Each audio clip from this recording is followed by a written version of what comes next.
Hey, today's December 3rd, 2020. Hey, too bad Canada doesn't, still, I'm 50 years old, doesn't want to acknowledge my existence.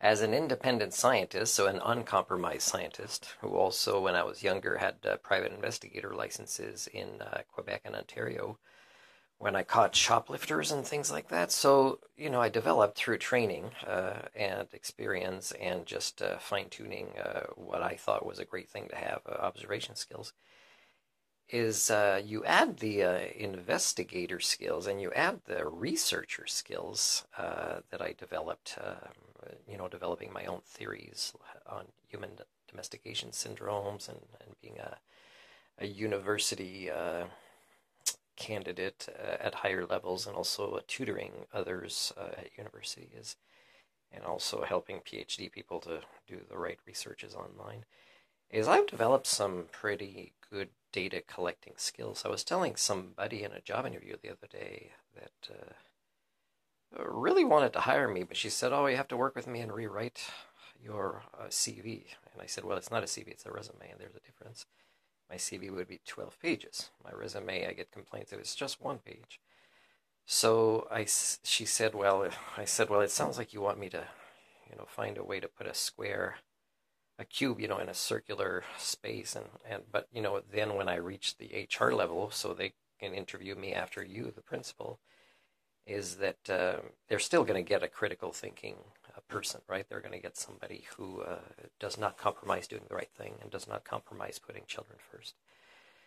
So I was telling her that I've been offered about a dozen jobs to go work in China, and it didn't take long before I knew that there was no healthy cultures there, where I wouldn't be burning out trying to advocate for the kids to no avail. So it didn't stop me as a curious independent scientist, right? Who didn't need to do this for a thesis, elitist diploma position. I was doing this just because I'm a lifelong learner and I'm curious, and I needed to develop my own understanding of how cultures evolve and devolve and the human condition in general. So I continued to do a lot of interviews.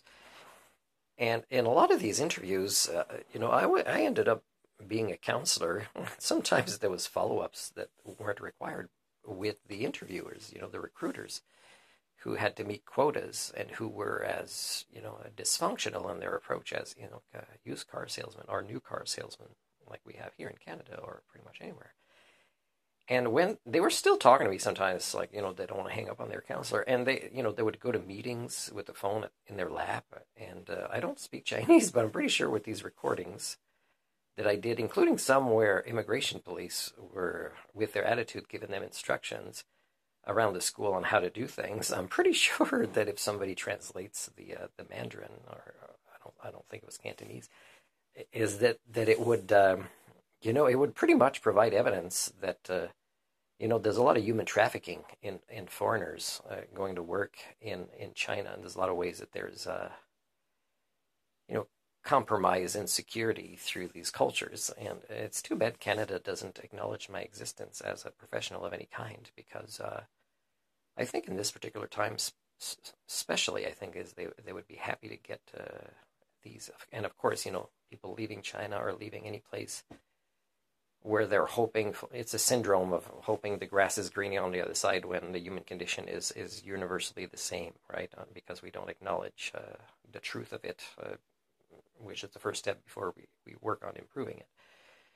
So there's no grass that's that much greener anywhere. So that's kind of a flaw of people, relocating their countries, and then they get to a place like Canada, and a few years later their country's better than Canada is, and Canada's not getting better. So it's sad that we don't talk about these things. And so yeah, these recordings that I haven't organized or sorted out yet includes a lot of this type of footage where you kind of hear the corruption, and hear the pressure. And as a counselor, I know what kind of stress these recruiters are going through, and I almost want to take the job but it's not the right thing to do.